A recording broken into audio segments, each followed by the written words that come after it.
Hey, everybody. Welcome back to Engaging the Phenomenon.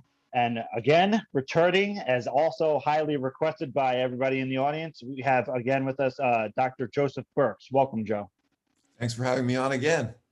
And I'll correct myself and say Joseph Burkes MD.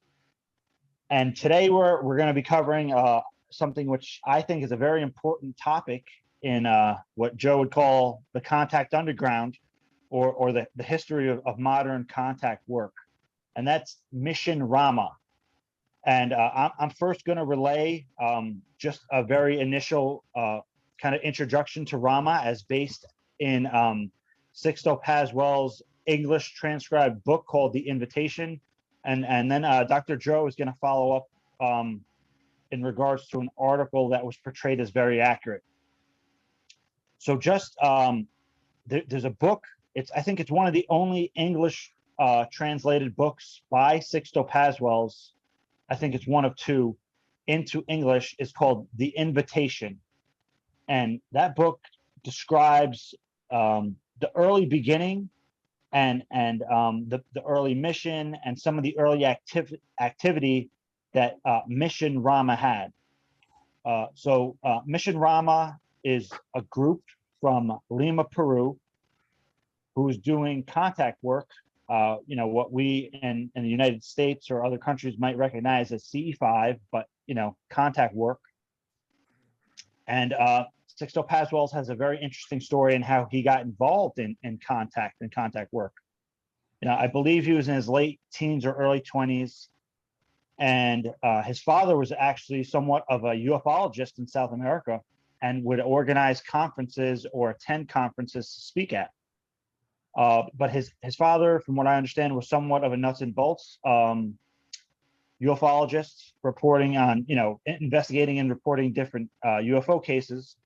And during one of these conferences, Sixto Powells attended a lecture given by actually a 32nd degree Freemason.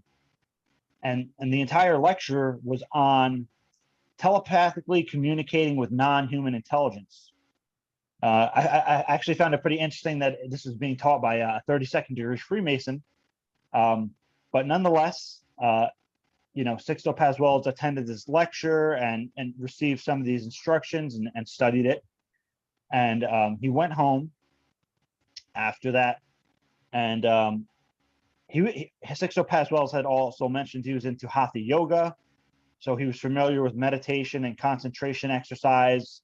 And so he began to practice these techniques that he learned in this lecture about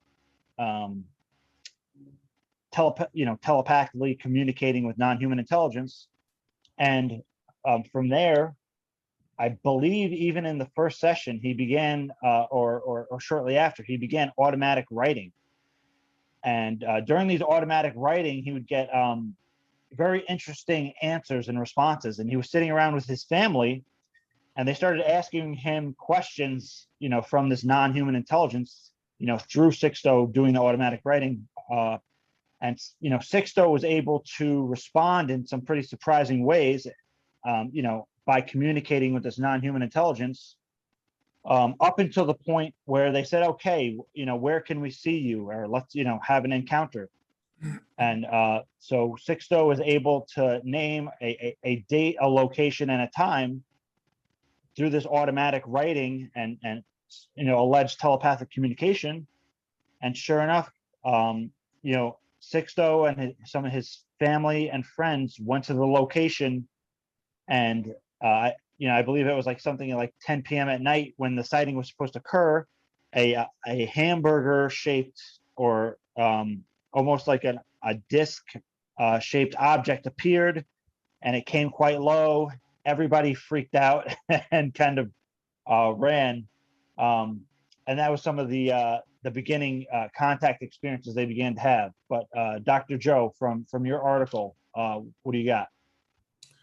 Well, thanks for having me on again. It's a real pleasure. Before I talk about the Mission Rahma, I just want to remind the audience of who I am. if you haven't had a chance to see the first episode of our interview, or our interviews, which is the second one, engaging the phenomena. I'm an internal medicine physician, now retired, 30 years practice for the Permanente Medical Group. I was, during my youth, an activist at various peace and social justice movements. And as a high school student, I studied Spanish.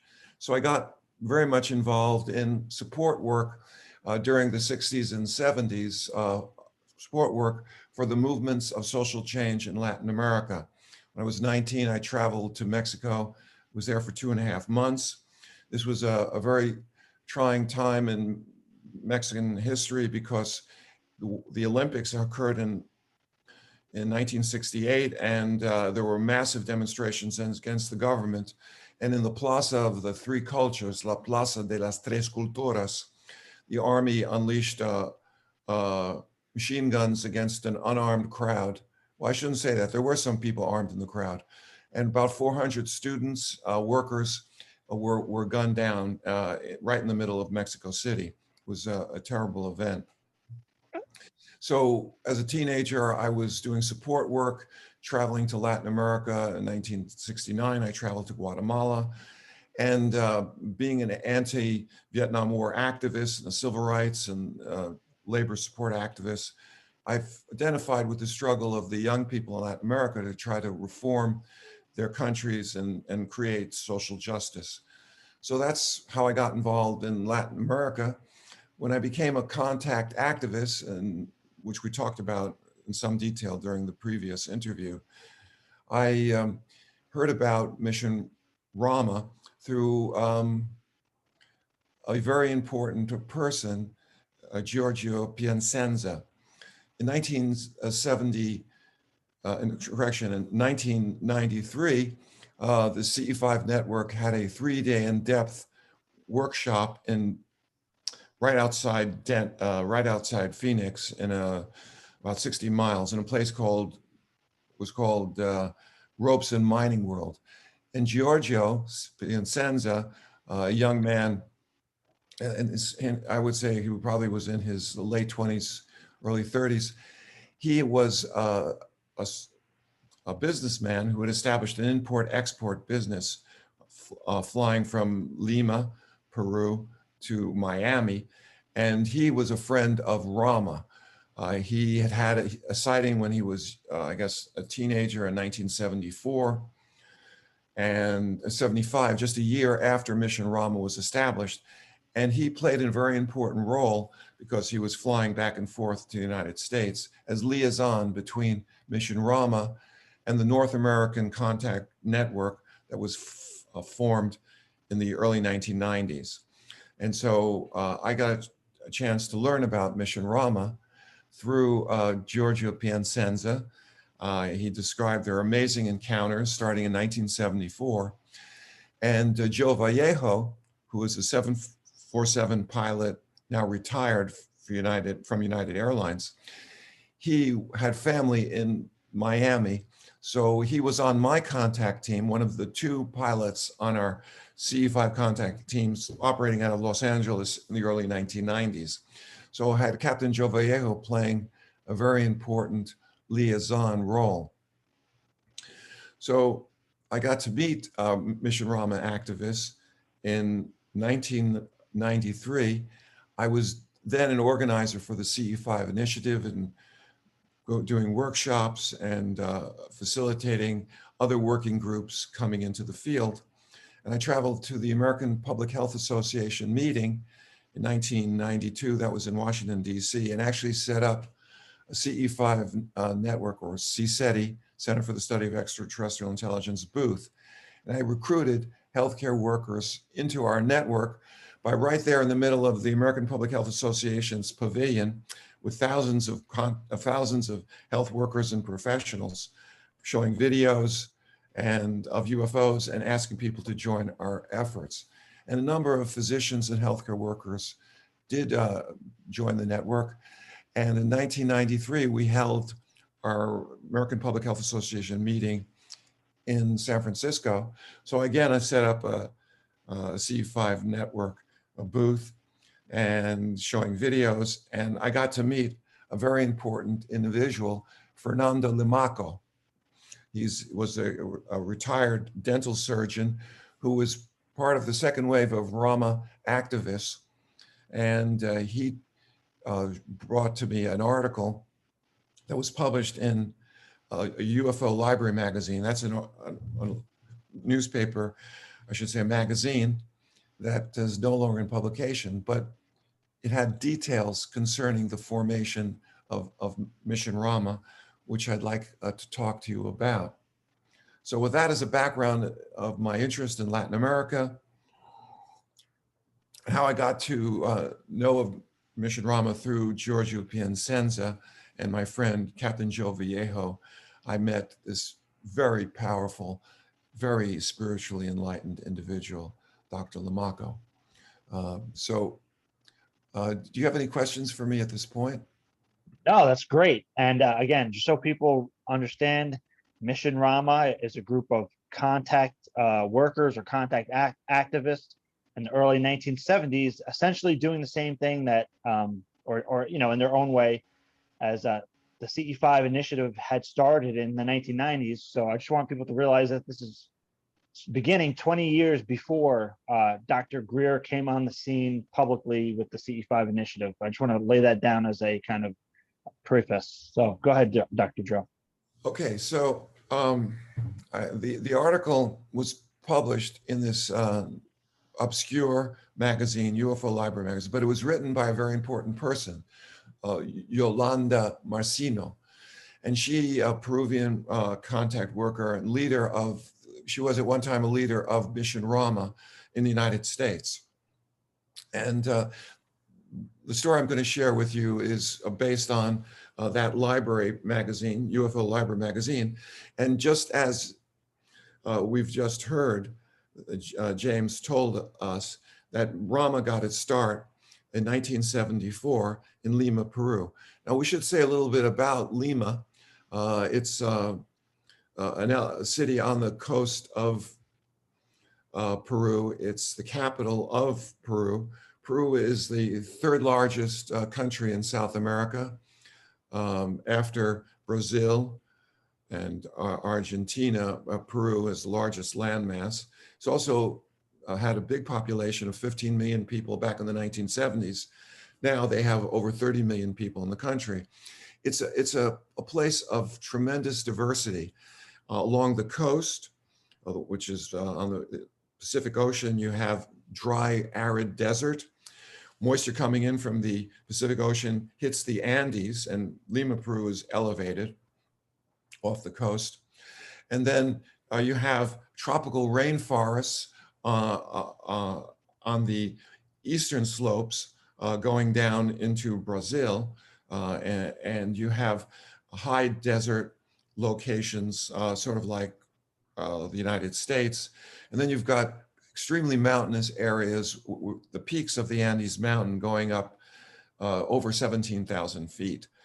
So these are places where if North Americans tried to go, they would become immediately sick from oxygen deprivation. So it's a land of tremendous diversity. At the time that Rahma was established, more than half the population were indigenous people.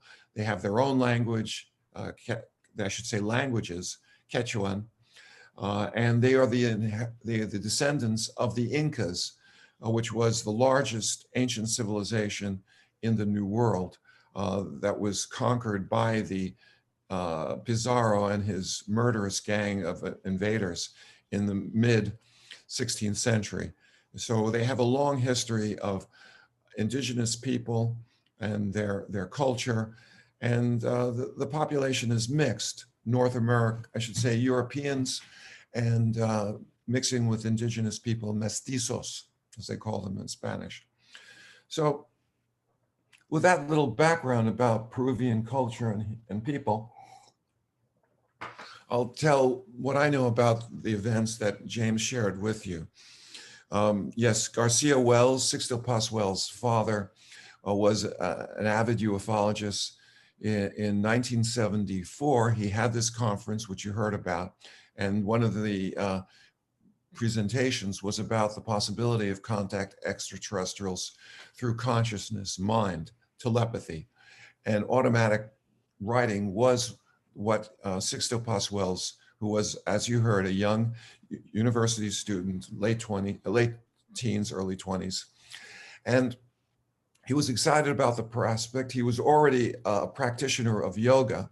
And here again, last time I talked about the modus operandi of a very special type of contact activist.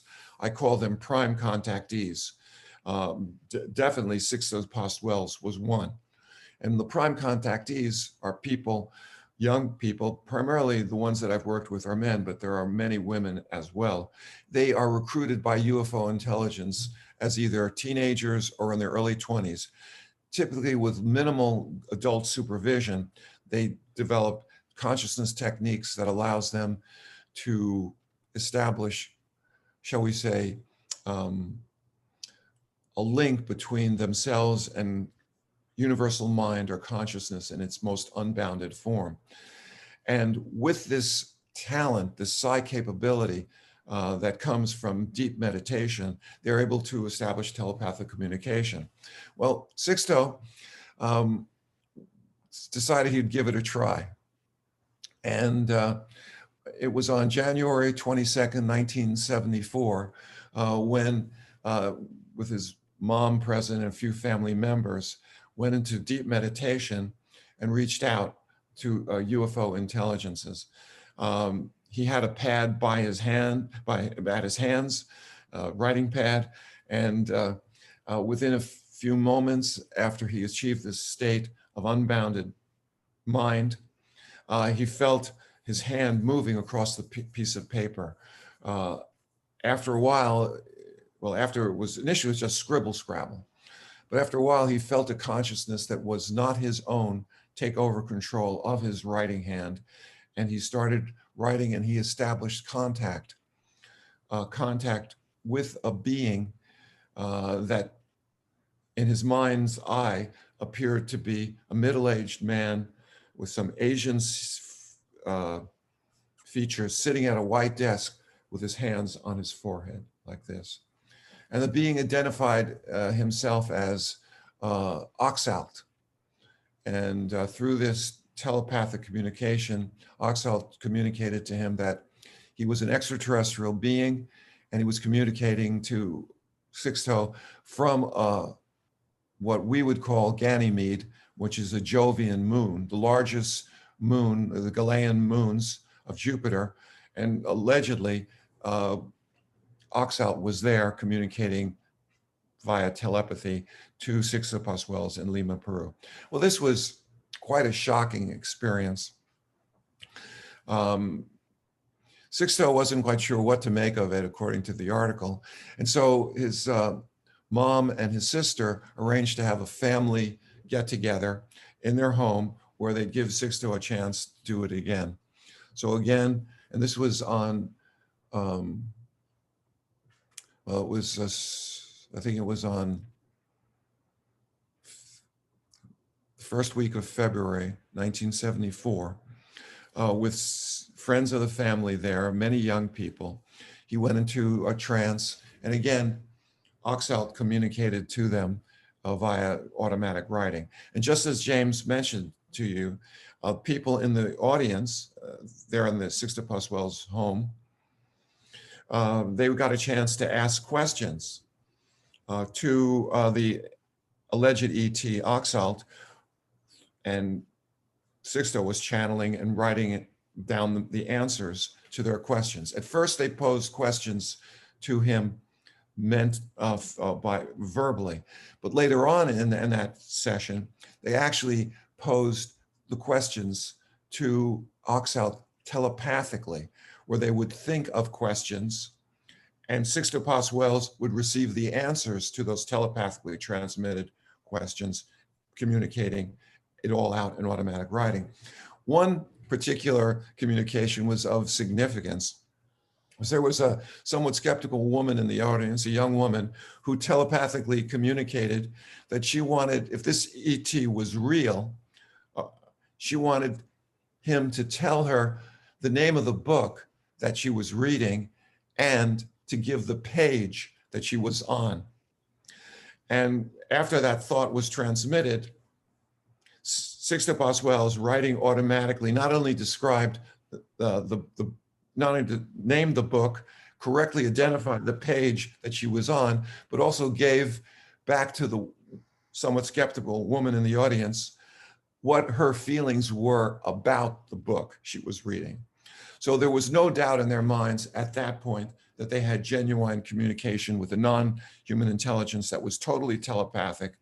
And as the expression goes, that intelligence could access their own individual consciousness as readily as you and I access light in a house by turning on the wall switch.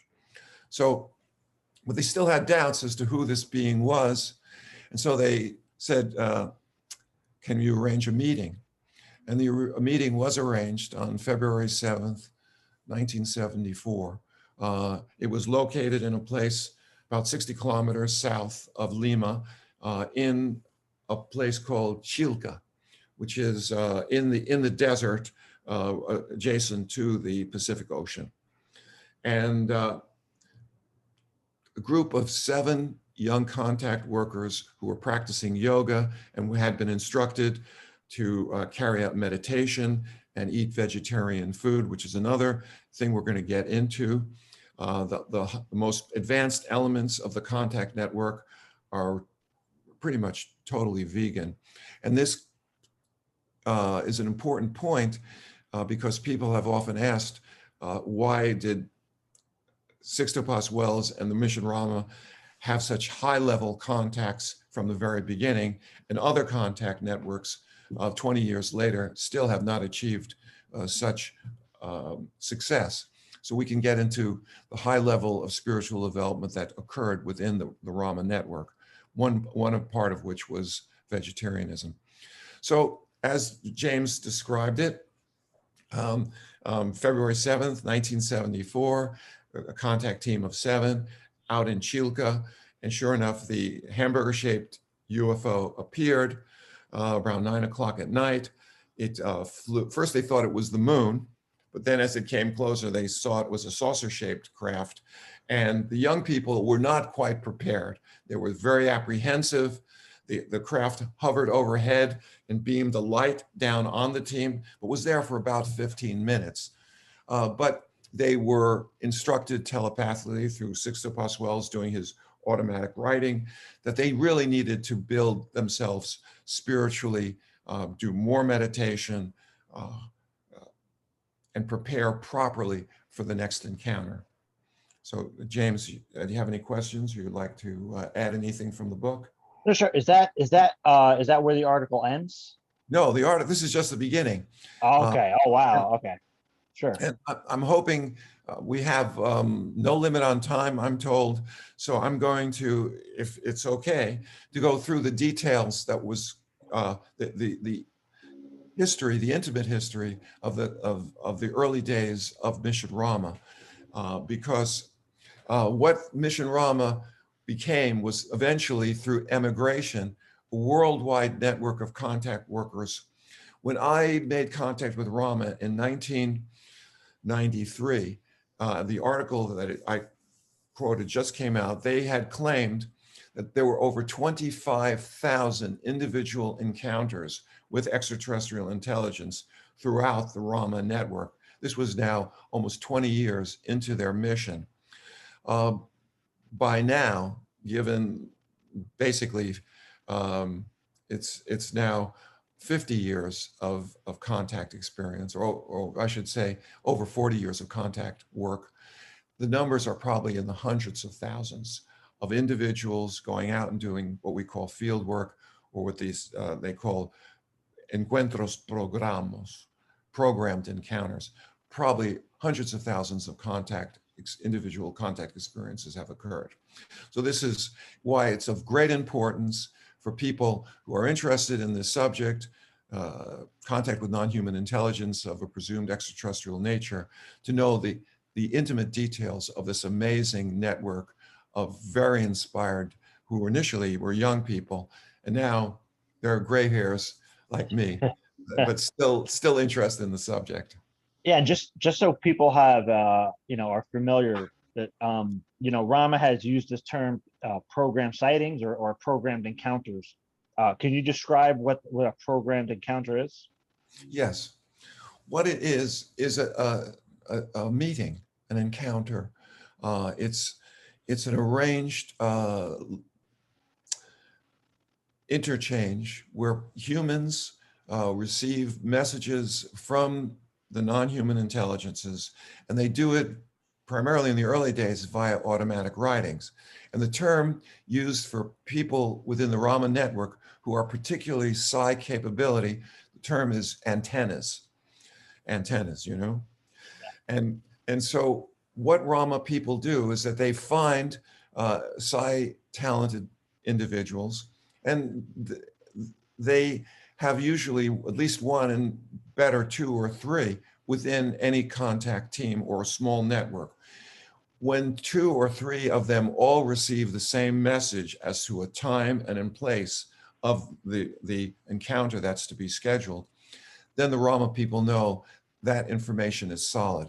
It's akin to what the United States government in its remote viewers program used, where they would have multiple psi capability psychic spies working for the CIA or the Defense Intelligence Agency who ran the remote viewers program. They would have multiple remote views of a target in order to verify the information is accurate.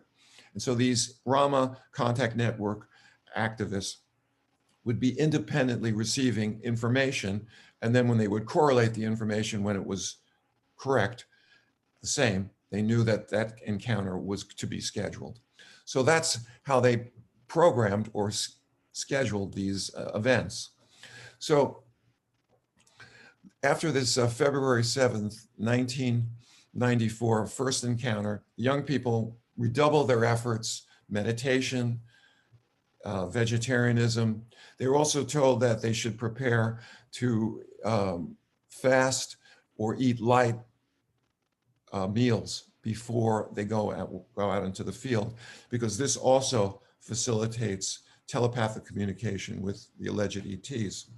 But the communication also spelled out some important guidelines, one of which was that the Rama young people were not to try to recruit or tell people who were resistant to the idea of telepathic communication. They should not try to convince others of the reality of what they were doing. And they should not expand their network of contact workers outside of the original 7 group, because this was a period of intense training and building the ties between the South American young people and the UFO intelligences that were running basically the contact program. But Sixto, whose dad, as you mentioned, was more of a nuts and bolts ufologist, his name was Garcia Paz. He wanted very much, Sixto wanted very much his dad to be involved. He wanted to impress him of his work, how they achieved this truly amazing event of telepathic communication and having a UFO fly overhead and a beam of light beaming down on them in the desert.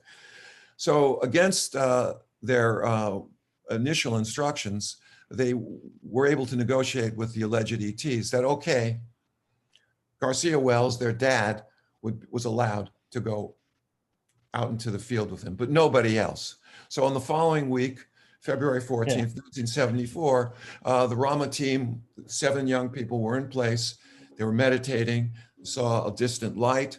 They identified as UFO. In Spanish, it's OVNI, O-V-N-I, objeto, O-V-N-I, objeto volante no identificado, which is the UFO term translated into Spanish. They saw the OVNI. And in the distance, and they saw some lights coming down from the mountain across the desert towards them. And instead of coming alone, Sixto Wells' dad, Garcia Wells, instead of coming alone and arriving at a later time, which they had expected just him, he brought a whole bunch of his buddies to the site in violation of the protocol. And they set up tents and camping and brought beer and created a kind of party-like atmosphere in violation of the agreement they had with the extraterrestrial intelligence that were being channeled and interacted with. And so some of these people were trying to have trance channeling, and they were holding hands. And there was, when the UFO finally did fly over, people were totally unprepared and were panicked and were diving into their tents, panic-stricken. So this negative example underlines the importance that contact work is serious business. It's not a party.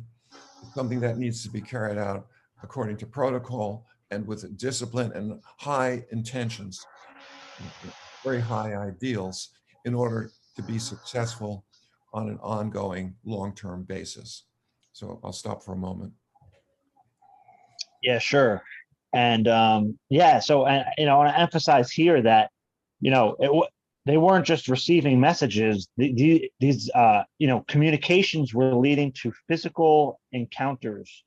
And again, for anybody listening, this is what we would consider CE5, except Rahma had very powerful early success. Yeah, within the first weeks of going out into the field. Yeah. Now, my contact team in 1992 had immediate success as well, but nothing like this kind of. We were seeing lights in the sky and having multiple sightings that verified our relationship with the phenomena, but not face-to-face encounters, which came up next, which I'll be telling you about in a moment. And does that include the zendras, right? That's right. The zendra is the term used. It's Z-E-N-D-R-A, zendra. It's a dimensional portal. This was the term given to Sixto by Oxalt, the alleged extraterrestrial being with whom he was communicating with. So after this disaster in February, the Rahma team redoubled their efforts. They were instructed to fast for days before field work. They switch over to very strict vegetarianism. And in the process, their spiritual centers, the chakras were opened up.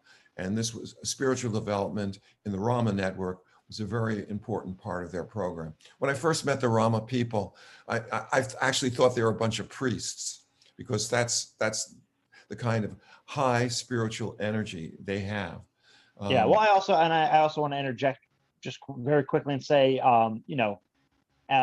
renunciate monks or any kind of Buddhist monks, they pretty much follow the same practice of vegetarianism, very light eating when they eat.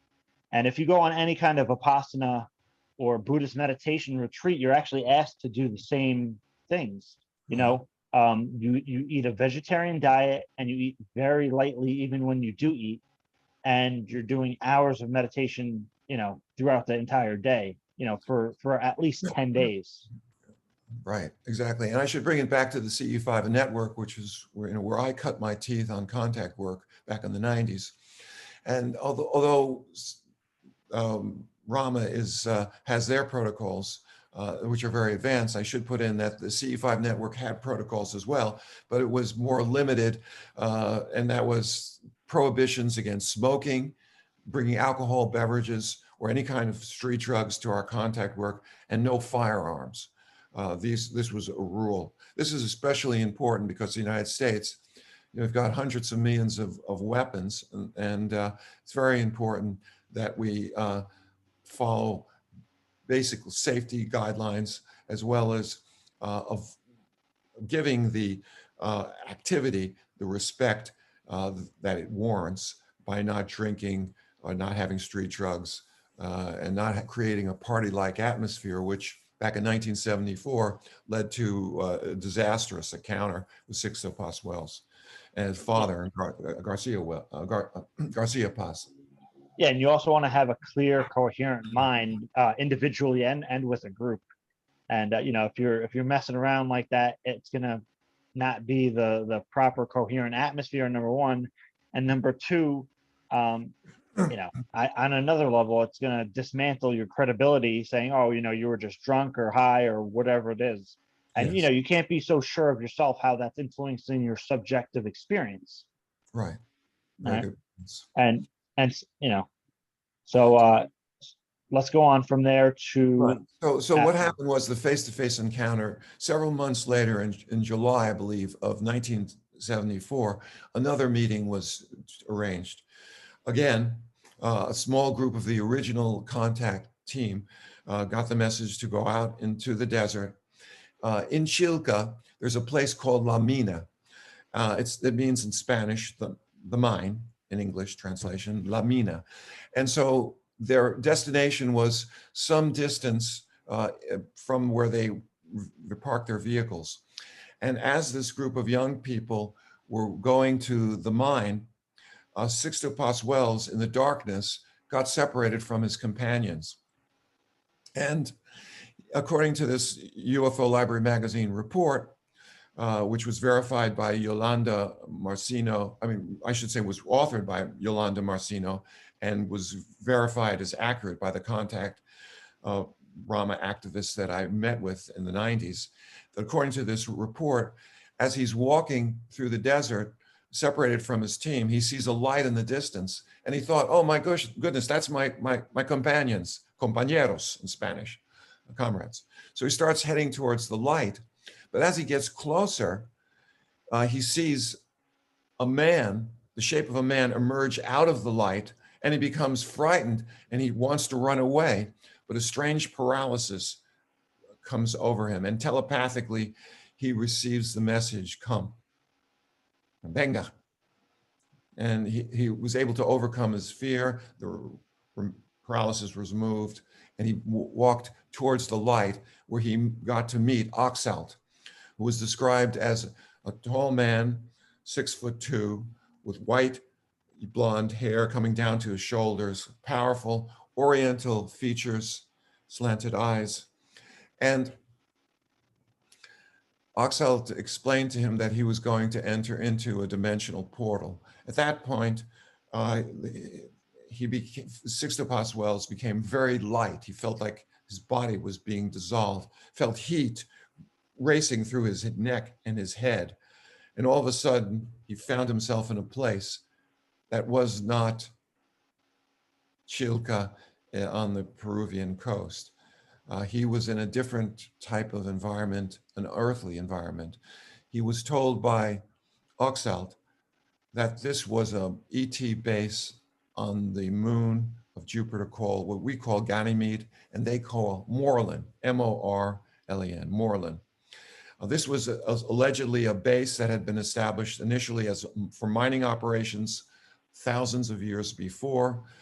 It was a place where allegedly 1 million extraterrestrials, some humanoid, some not, worked together and were promoting contact across the cosmos. He was able to see dome structures in the distance up against a mountainside, and he received information about this supposedly utopian type of society that existed on Morlin. People there were strict vegetarians. In fact, they did not have food as we know it, but ate a kind of tasteless food supplement that satisfied all their nutritional needs. Again, I can't verify any of this. This is third-hand information received by Sixto Powells during his encounter, written up in the UFO Library Magazine report. But this was a place where people only had to work 4 hours a day. Like Star Trek, there was no money.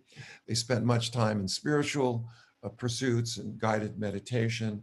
And it felt like Sixto Powells was there for hours, when he was then taken back through the Zendra and found himself back in Chilca at some distance from his comrades, compañeros, who he then joined together with and told him his amazing encounter. He felt he had been there for about 3 or 4 hours, but his friends said they had only been separated him for about 15, 20 minutes. So again, you have the element of distortion of space-time. And as part of the contact experience by this Latin American leader of the Rahma network, Sixto Powells. Yeah, and you know, just for people listening, yeah, we're not saying this is all exactly what happened. We're telling the story as per, you know, historical record. This is important to Sixto Powell's story, and this is his account of what happened during his contact experiences. Again, so whether you believe it or not, it wasn't Sixto alone. Right, correct. Yeah.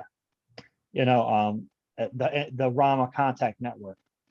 So again, this is important for context, and so people understand what you know, Sixto and the other mission contact members have reported during their contact experiences. Mm-hmm. Yeah, no, this became part of the cosmology of the Rahma network, and with tens of thousands of activists in dozens of countries all over the world, it's important for North Americans to have some knowledge of not only the history, but the fact that Rahma groups, second and third generation Rahma activists, are still in operation, including in the United States with the work of Enrique Villanueva.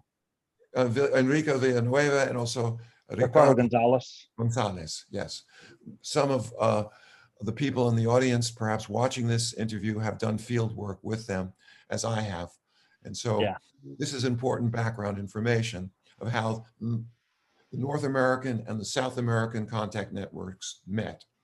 So the following week, reportedly, a group of Rahma activists again went out to Chilca, again went to the Lima, and now not just Sixto Powells, but an entire group of Rahma activists, young people, were allegedly teleported to this base in our solar system, Ganymede. They called it Morlun, a moon, the largest moon of Jupiter. Now that moon of Jupiter is interesting because it's unique of the Galilean moons. These were the original moons seen by Galileo through his telescope when he discovered that the Earth was not the center of the universe. And the Ganymede, what we call Ganymede, has a weak but present magnetic field. It has abundant amount of water and ice, and it has deep crevices where conceivably an ET base could have been, because Jupiter puts out tremendous amount of electromagnetic radiation. So it would be very hard to establish any kind of human or non-human base on the surface.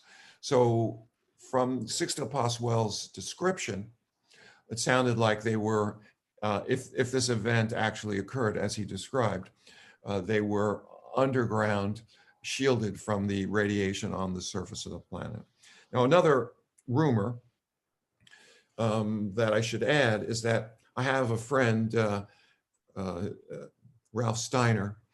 He was also one of the many contact activists that worked in the CE5 network and helped. He was a journalist, a co-worker of Leslie Kean in KPFA, which is Pacifica Radio in Berkeley area, Northern California. And my friend Ralph Steiner, this investigative journalist, developed sources, which is kind of an interesting story because he was not aware of the history of Rahma when he acquired this information. One of his informants was a young woman who was a temp worker, and she was given an assignment to work in one of these high security labs that was downloading encrypted information from the United States space probes. And according to Ralph, some 20 years ago or more, he interviewed her, and she claimed that when she was there at the highly secure lab that was receiving encrypted radio communications from US space probes, they had downloaded images of Ganymede. And one of the images was of mining operations visualized on the surface of that Jovian moon. Now, this is very, this is very weak information. It's a rumor. It's third hand, but I just wanted to give it as a vignette. And by the way, in intelligence work, rumors are very important because human intelligence can guide intelligence operations where confirmatory information can be achieved with other means. So although you can say this is just a rumor, it was interesting that Ralph had no knowledge of the history of Rahma, but he did interview someone who may have been able to corroborate the reality of an ET base on that Jovian moon.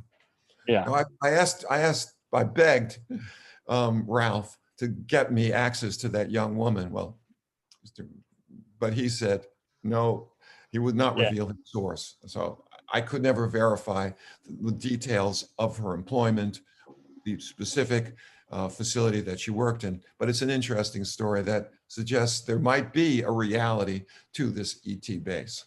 Yeah. Now, and getting back to the Rahma, now, we were talking about zendras, and zendras are essentially interdimensional portals where the supposed ET intelligence can facilitate transportation to another environment.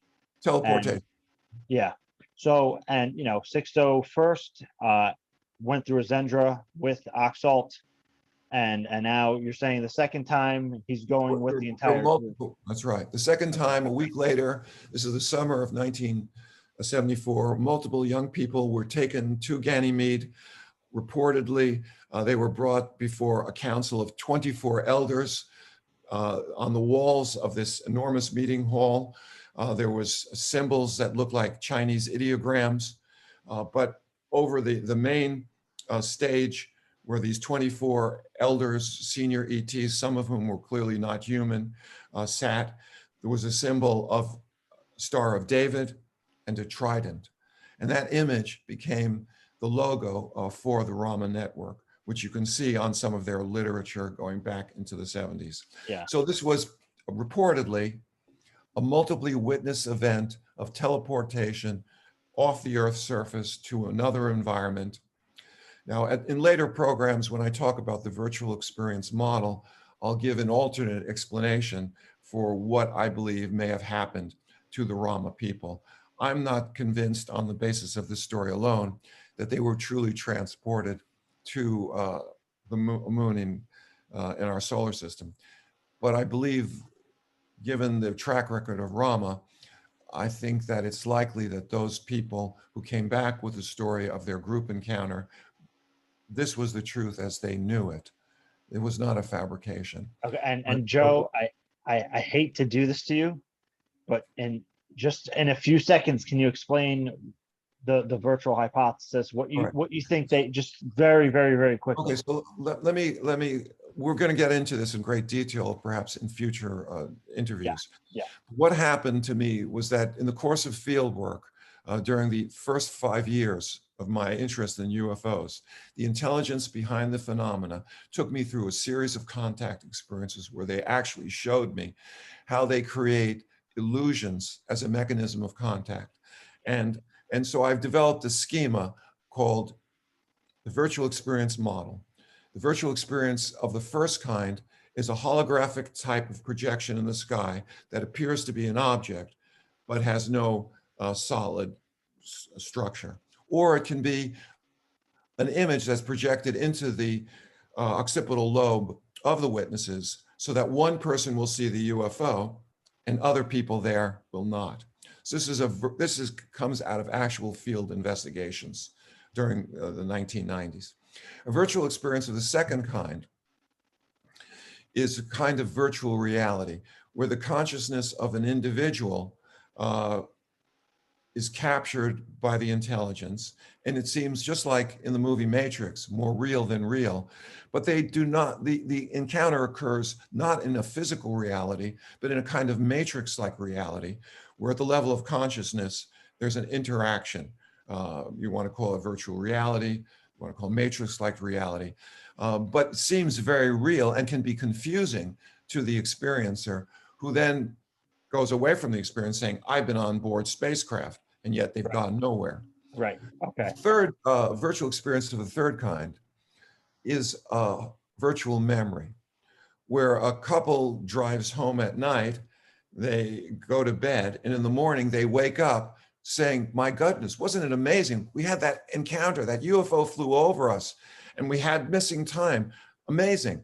Well, none of those things actually happened in our reality, but this intelligence, and later when I get into a full discussion, this intelligence has the ability to create artificial memories or memories implant that seem as real to you and me as what we remember we had for breakfast this morning. So this astounding psi capability is described in the virtual experience model, which is very controversial. When I first unveiled it 20 years ago, I lost half my friends who were furious at me, saying, "You mean what I saw wasn't real? That was just a holographic projection?" You know, they didn't want to hear that. And I can understand that, because to them it's almost like saying that it never happened. In other words, Well, sure, you know, you're absolutely right. and the implications of that is that somehow the intelligence tricked them, and almost like on a subconscious level, right? You know, rather than what they took away from the experience as the main thing. But I do want to get back to the Rama thing. I thought it was important for the context of this conversation that Right. it's possible that the zendras are part of this virtual experience. Yes, exactly. Okay, so now we have the Mission Rahma group in a group setting have this zendra or portal experience. What happens after that? Well, what happened after it was the story of Rama. They had tremendous success. You can maybe mention that the press coverage that they had. People from all over the world came to witness these programmed encounters. Latin American and Spanish television crews filmed some of these encounters. Many books were written about them, all in Spanish, except for the ones that James mentioned. The Invitation, I think it's called, by Sixto Powells. Yeah. And it became a worldwide network. At one point, they even allegedly had teams operating in the former Soviet Union, which to me was astounding because as part of my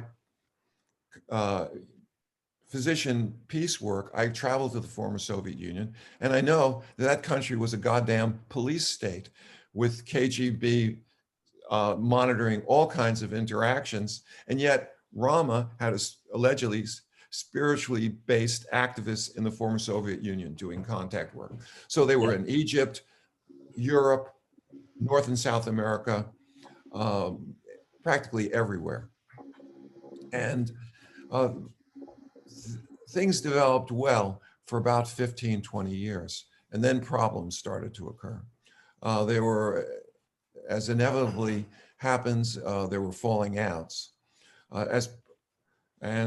can get into some of the politics of Rama perhaps at a later time, because what I wanted to share with you is a very important series of encounters, which I believe we still have time for. Yeah, sure. And I'll throw this question in here now. Rama was operating from the early, 1974 up until really present day. The Mission Rahma is still in different forms operational. Now, had Dr. Greer ever mentioned Mission Rahma? Because he's doing basically the same thing, going out and initiating contact. Did Dr. Greer ever mission or try to contact Mission Rahma? Yeah, this is somewhat embarrassing to me because my work in the peace and social justice movements involved a lot of efforts to build solidarity between people working for what we imagined was a better world.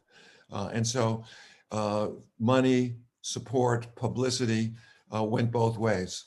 When I traveled to Latin America, I spoke as a teenager to activists the year after the massacre at Tlatelolco, I told them about our peace movement.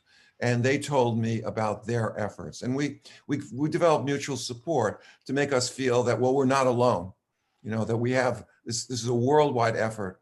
Well, in my naivete, perhaps, I imagine that Dr. Greer would embrace a similar posture of solidarity, not only receive my information about Rama, but actually mention their work as well. He did not.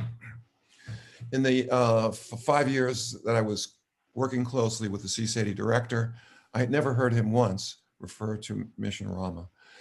When Mission Rahma people were brought to a meeting in San Francisco, and this was from my friend Joe Vallejo, 747 pilot who played the role of liaison between myself and Rahma people, because he was able to fly to Miami. He actually flew and did field work with Rahma in Peru, Captain Joe, as we called him. He brought Fernando Lamaco, which I'd like to talk about in a few minutes, who was the Rahma heavy activist, retired dental surgeon, to meet Dr. Greer. Dr. Greer was polite. He greeted Dr. Lamaco, but he had nothing to say to him other than identifying him and greeting him. And he never referred to a Rahma that I'm aware of, then or since. And I can only suspect that the reason has to do with Dr. Greer's primary focus on his efforts to the exclusion of others.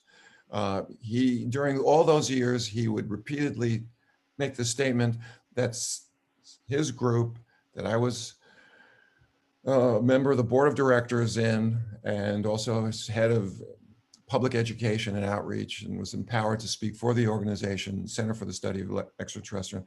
Dr. Greer repeatedly said that his group was the only one in the world that was carrying out this kind of investigation. You know, you could say that's true and that his group was the only one called CSETI, but given the track record of Rahma and the enormous effort and contributions they made, it wasn't totally true. And it was bothersome and a red flag for me that there was some problems with Dr. Greer. He was singularly focused on his needs. I believe he suffers then and now from excessive pride, despite his many contributions. But that didn't stop me from talking about Rahma. And for the last 25 years, well, it's actually more. It's 28 years since I made contact with Rahma.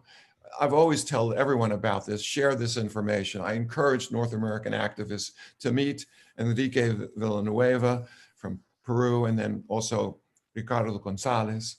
And we've been able to establish liaison, people from within the CE5 network, separate from the leadership, or what I would say misleadership, of the CSETI director. We've been able to build ties that are going forward. And I'm very happy that I played a small role in facilitating that, along with Joe Vallejo. And also, we should always mention Giovanni Piensenza, who continues to play that very important role of liaison, explaining the important ongoing work and the historical significance of Mission Rahma.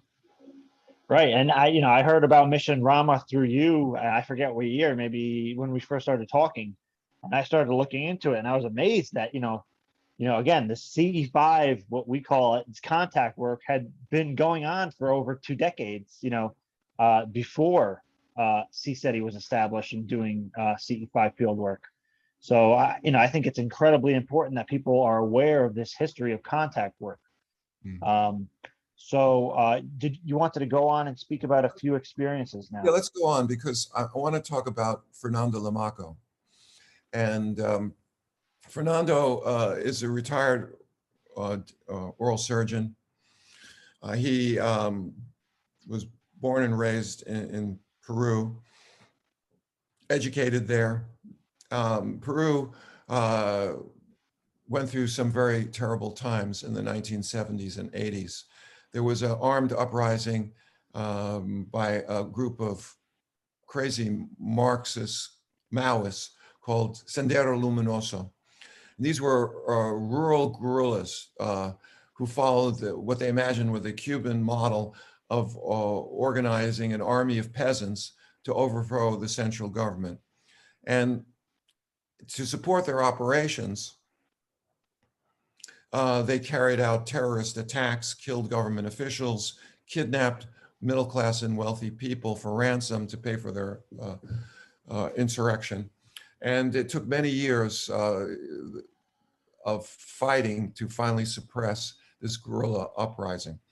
I should mention that Peru is a right place for revolutionary activities because of the great number of injustices that the indigenous people suffered as a result of the lack of sensitivity and care from the central government. The central government facilitated building European settlements in the indigenous people's lands, taking over the land. There were mining operations, which is the source of wealth in the country, but also lumber industries, tearing out the rainforests and the wealth of the country. So these indigenous peoples, many of them speaking only their native languages, have been in strife with the central government for generations. And on the basis of that strife, opportunist group like Sendero Luminoso appeared on the scene in the 70s, 80s. So my friend, I met him in American Public Health Association. I had heard about a Rahma Heavy, was in the Bay Area. And when the American Public Health Association had a meeting in San Francisco in 1993, I set up a CE5 table at this American Public Health Association meeting in the convention hall, surrounded by thousands of health professionals, where I would show UFO videos and would recruit people to give money or join the Center for the Study of Extraterrestrial Intelligence. It was a pretty gutsy thing to do because I was an ER doctor myself, and although I had mentioned to people in my medical center what I was doing, I really came out big time there in public, promoting the message that we can engage with the intelligence associated with the phenomena. At that time, I was totally convinced it was ET. So I heard about Fernando Limaco from Giovanni Piensenza and my friend Joe Vallejo, and I invited this retired dental surgeon who was now living in the Bay Area. And he came to sit at the table, and he helped me staff it. And we chatted in Spanish and English because I was at that time pretty fluent in Spanish. So I spoke Spanish in the ER all the time to Hispanic patients. And he told me about his story. He left out some of the more unpleasant details of his life. But I was able to find out from Joe, who was more an intimate friend of his, that he had been forced to leave Peru because of the fact that his daughter had been a victim of an intended kidnapping, where these armed guerrillas came to their home. And she was 14 years old at the time. They pulled her out, and he charged after them with nothing other than, and this is kind of comical, he became enraged. He grabbed, according to Joe, a vacuum cleaner and started charging at these guerrillas who we don't know what they saw, but when they saw Fernando charging at them, must have thought it was a machine gun or something, because they let go of his daughter. And according to Joe's account, Dr. Limaco was able to get his daughter back from them. And they then were able to emigrate to the United States. But because of the language problems, he was not able to get certified as an oral surgeon. He would have to go through a whole residency. But he did get technical work in terms of building prosthesis, and he was able to be employed and support his family. So I got to meet Fernando, and it was, I mean, you meet Fernando Limaco. He was my age, early 40s, robust, not very tall guy, broad shoulders. His skin had copper color. He was clearly of mixed ancestry. He looked like an indigenous person from the Andes. His eyes were deep inside his eyes. His eyes were deep inside his face. And when he talked about Mission Rahma in Spanish, you could see the idealism and the zeal that he had in terms of the contact program. It was a truly remarkable experience to chat with him. And his story was that in 1990, he had already emigrated to the United States. And Rahma, because it was Spanish language based, they had many people who were not documented. And some of the contact workers are called in the press illegals, or what we call undocumented workers. And one particular contact worker that was part of their operation, because they then started doing field work in the United States, not far from Mount Shasta. He got in trouble with the Migra, the Immigration and Naturalization Service, now under Homeland Security.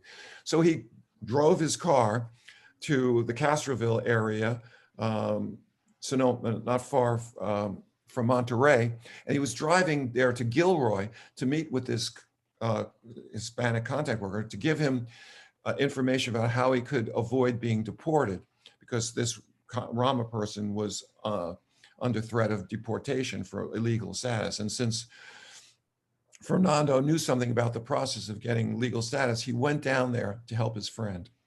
As he was driving back, and I know this was the highway, Highway 152, because I've been on it a million times, going back and forth between the coast and Highway 5, which is the main a thoroughfare from Northern and Southern California. While he's driving through these fields, or adjacent to these fields, he hears this sound like a metronome, and metallic.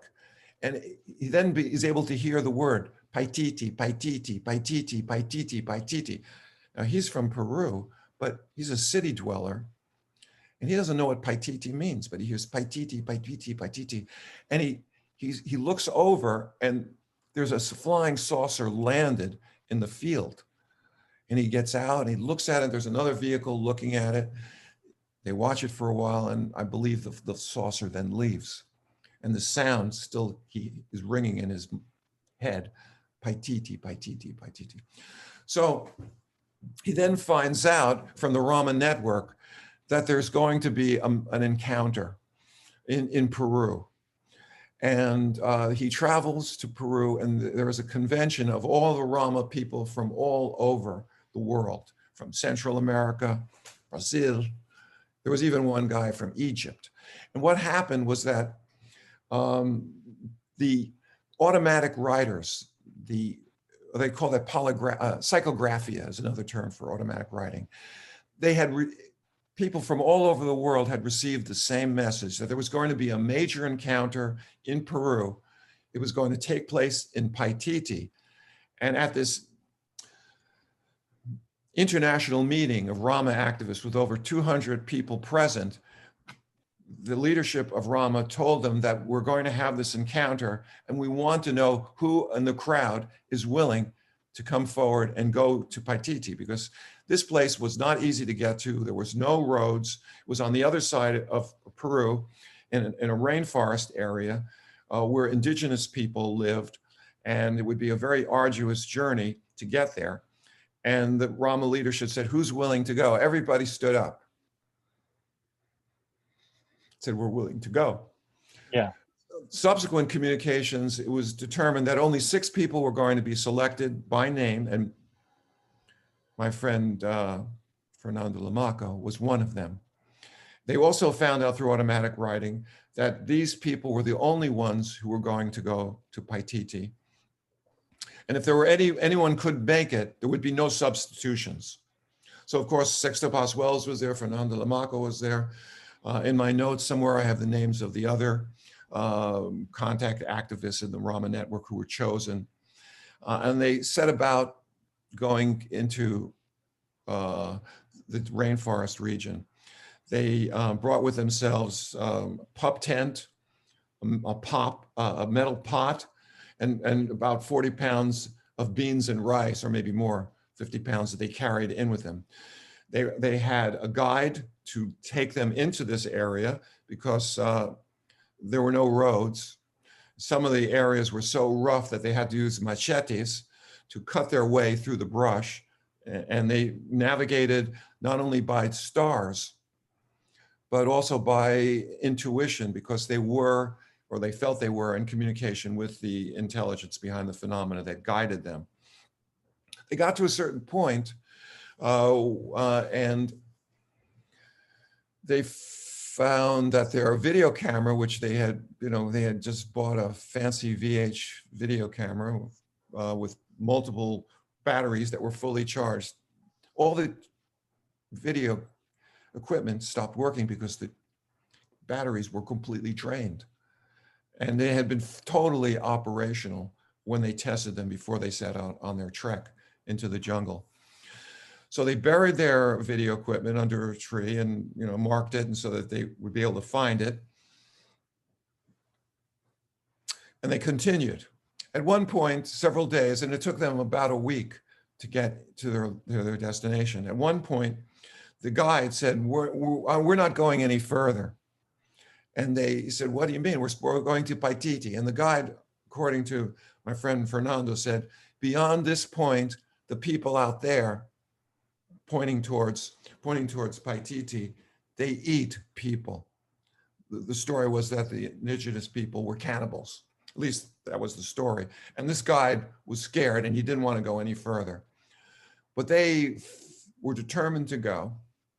And so they bid goodbye to this frightened tour guide and continued into the jungle. They had to cross many rivers that were full of crocodiles. The rivers were their source of water. They had this pup tent. At one point, they were so exhausted that they, after the day's hike, they didn't even set up their tent, and they lay down on the side of a stream and went to sleep huddled together. They didn't even eat. When they woke up, they found themselves surrounded by poisonous snakes that had crawled onto them because they were attracted by their body heat of the Rahma people. But you can imagine their terror, but they managed to slowly extricate themselves from these venomous snakes that were over them. The snakes then went back into the river. So this gives you some insight into the challenges and the determination of the Rahma people, who all the while continued to meditate, and they got sustenance from their beans and rice, physical sustenance, but also they got spiritual sustenance and encouragement from their meditations and communications with the alleged ETs. At one point, they were quite frightened because coming across the river was a group of indigenous men who were in a cutout canoe. They were armed with bows and arrows and spears. And they were like, oh my gosh, what's going to happen? When they got to talk to the indigenous, these were hunters. These were very primitive people who sustained themselves in the rainforest from hunting and gathering. And this may be hard for people in the audience to believe, but this is what I heard from my friend Fernando Lamaco, retired oral surgeon and leader in Rahma for 40 years. He said that when they were able to communicate with these huntsmen, they were extremely friendly. In fact, the alleged ETs had telepathically communicated to these hunters in their dreams that a group of city folk were coming and they should help them. Yeah. And they, as a peace offering, one of these hunters gave to Fernando his bow and his arrows. Now, that was the way he made a living. That was the way he fed his family. So that peace offering had great significance to Fernando, who graciously accepted the gift. And then the indigenous people that they were now in communication with guided them further into the rainforest to get to Paititi. I'm going to stop for a second. If you have a question, I'm going to drink some water. Sure. So I'm just going to interject and say this is all part of their a program sighting, correct? Yes, this has all been set up at the level of consciousness. Remote viewers, I should say, automatic writers selecting the team. Sixto Powells was there, Fernando Lamaco, and others, an international team. One day before they met the extraterrestrials, or what they believed were extraterrestrials, while meditation, they all had an out-of-body experience where they were taken on board at the level of consciousness. They knew they were one day away from Paititi. They got to Paititi the following day, and according to Fernando Lamaco, every single one, I think there were 5 or 6 on the team, were taken up in a blue beam taken on to the belly of the craft, into the belly of the craft, where they had a friendly exchange with representatives of what was called the Great White Brotherhood. Now, that sounds like a racist term, because the White Brotherhood is the name given to the racist white supremacist group, but it had nothing to do. They called them the White Brotherhood, the Great White Brotherhood, because they were wearing white robes and because their bodies were encased in light. And he had an encounter. Now, if you question the reality of it, Joe Vallejo told me this story. Fernando didn't tell it to me, but according to my friend, Captain Joe Vallejo, 747 pilot, who was my liaison with Rahma, he said, Fernando told him that one of the people who were taken up on the blue beam became so terrified during the process that he peed in his pants. Yeah. Yeah. That says to me that high probability that if this event occurred as described, there was a definite physical component to it. I don't think this was necessarily a virtual experience of the second or third kind. And so they finally get to Patiti, and they're I guess taken on board a craft. Well, they had details. I don't have any details on that encounter. Okay. But they then were returned, and they went back the arduous trek. They did receive, as many other Rahma activists, the cosmology that guided their group. And according to the Rahma cosmology, which developed during that time, and this is, you may say cynically, this is typical contactee fare or fairy tales, but according to the cosmology they received from the alleged ETs, Earth is going through a period of rapid change. We are moving from a level of technological barbarism to a higher stage, not only of material development, but spiritual development. And this is why the Rahma people emphasized spiritual development among all their volunteer contact workers. According to the Rahma cosmology, Earth is going through a very important period of its evolution. And it's an evolution that's not only an evolution of material civilization in terms of advanced technology, but of spiritual development. Rahma people, like many in the New Age subculture, talk about vibration. And according to their cosmology, the extraterrestrials who are technologically and spiritually advanced inhabit realms where higher levels of vibration are necessary in order to exist. They also said that coming down to our level of vibration shortens the lives of the individual ETs who venture into what you might describe as madhouse Earth, a level of existence that the Buddha reportedly called the nightmare of the day. This is what we have created on this beautiful planet. War, racism, starvation, endless forms of brutality and exploitation. But the extraterrestrials, according to the Rahma cosmology, recognize that we have the opportunity to evolve, and they take it as their sacred duty to assist in that evolution. And this is, I must say, I've received limited telepathic communications similar to this. And for people who are skeptical, say, typical contactee fare. But these are messages that have guided the contact network called Mission Rahma, originally called Rahma, then Mission Rahma, now spelled not R-A-M-A, but R-A-H-M-A, which means Ra for sun, Ma for earth, and H in the middle for humanity.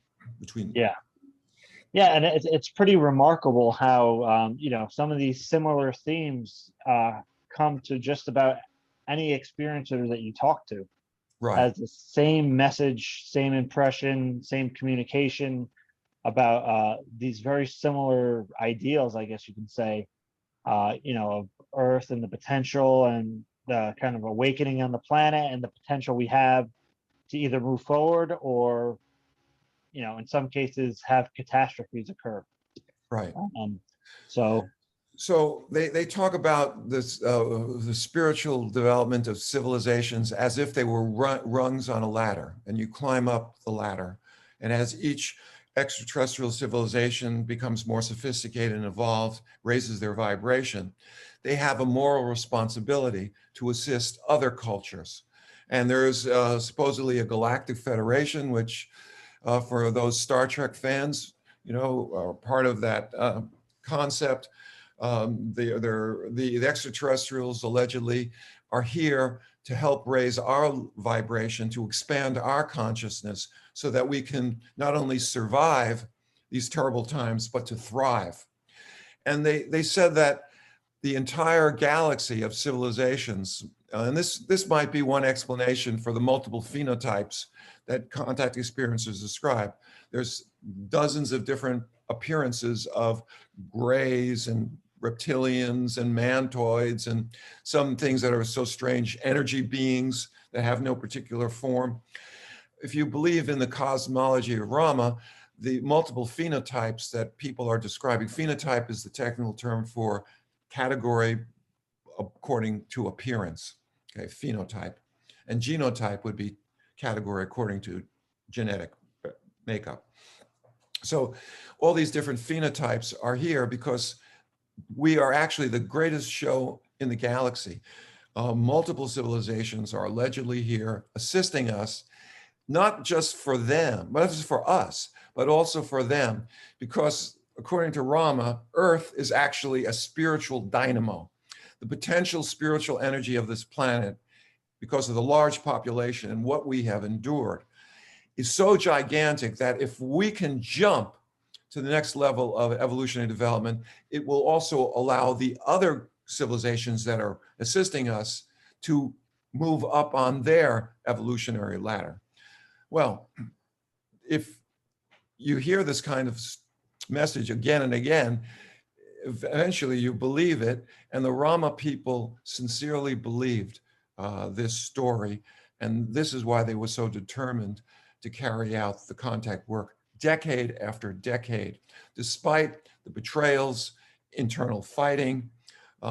Similar process happened with SETI that I was a member of.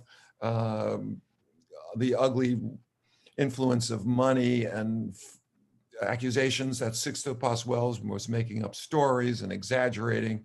And there were large amounts of money that were raised for both the CE5 network leader, Dr. Stephen Greer, and there was also large amounts of money raised for Sixto Powells. And whenever there's large amounts of money, there's going to be fighting over money and fighting over publicity and attention. And so I just wanted to leave the audience with an understanding that the contact network is incredibly difficult and these challenges are going to come up again and again. But the intelligence behind the phenomena is, no matter how much the ruling elites would like them to say adios and bug off, it's my impression that the non-human intelligences behind this phenomena are determined to participate in this unfolding of contact with them, and they're not going away anytime soon, to the consternation of military people who would like their training exercise areas not to be invaded by UFOs, or the multinational corporations that might not want to integrate free energy into our technological culture that would end the empire of oil, or the religious fanatics who say, yeah, ET is real and it's the devil. Yeah. This issue fundamentally challenges all terrestrial elites, but in my judgment, not the peace-loving people of the world who want peace, material development, and most important of all, to get it, spiritual development that involves expansion of our consciousness, where we no longer think of ourselves as the Arabs have an expression, me against my brother and me against my cousin and me against the world. That we can unite in the United States and in every other country and build a planetary civilization, not based on mutual robbery, but on enlightened cooperation. One planet, one people is the way the extraterrestrials, I suspect, if they are from other star systems, view us. and the message of solidarity, of brotherhood and sisterhood made large and carried to the cosmos is the driving force behind Rahma, CE5 network, and many other networks that are operating below the radar because they've been instructed by their, if you want to use an intelligence term, so-called ET handlers. They've been instructed not to seek publicity, because the intelligence services on this planet have been monitoring the contact network for decades.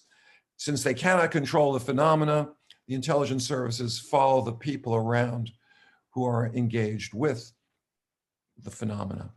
And I suspect that they see Joe Burkes and James Iandoli and many others as kind of like the idiot boys and girls that hold the goose that lays the golden eggs. They're not interested in the little boy. They're not interested in the goose. They want the golden eggs. And that's why they are not very successful in establishing liaison with these intelligences. And I suspect also that's the reason why every story that you hear about alien United States government liaison is just another story. I don't think there's any reality in it. And I base it on the fact that in order to achieve some basic level of communication, a certain degree of spiritual transformation is necessary. I don't see that happening in the FBI or the CIA or the American Chamber of Commerce or all the ruling organs of elite power on this planet. So I wanted to leave the listeners with that perspective because if we're going to build a contact movement and not just this loose network of well-intentioned individuals, we're going to need to dedicate ourselves on improving ourselves. It means overcoming the pernicious effects or controlling the pernicious effects of ego.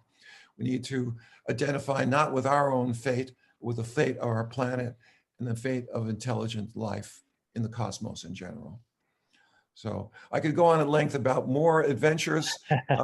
I know we have a limited amount of time. I can continue with the storytelling of Mission Rahma and the work I did with them, and also Joe Vallejo, my 747 friend. But we can stop here and I'll let you answer ask any questions you might have. Yeah, let's bring it to a stop here, just because we're going on pretty long here. And again, we're going to be having a series of discussions. So we can always come back and revisit the Rahma topic and your story more so, your involvement with Rahma, with your fieldwork group, even some of the stories with, you had encounters with intelligence community and again, we didn't get to Rahma's ruling out system, but we'll get around to those things. So again, thank you so much for coming on, Dr. Burkes. And we got a lot more coming for people listening. So in the coming weeks and onwards, we're going to be having a series of discussions from everything from contact and Rahma, the virtual experience model, and much more. So thank you so much, Dr. Burkes, and I'll speak to you next time. Okay.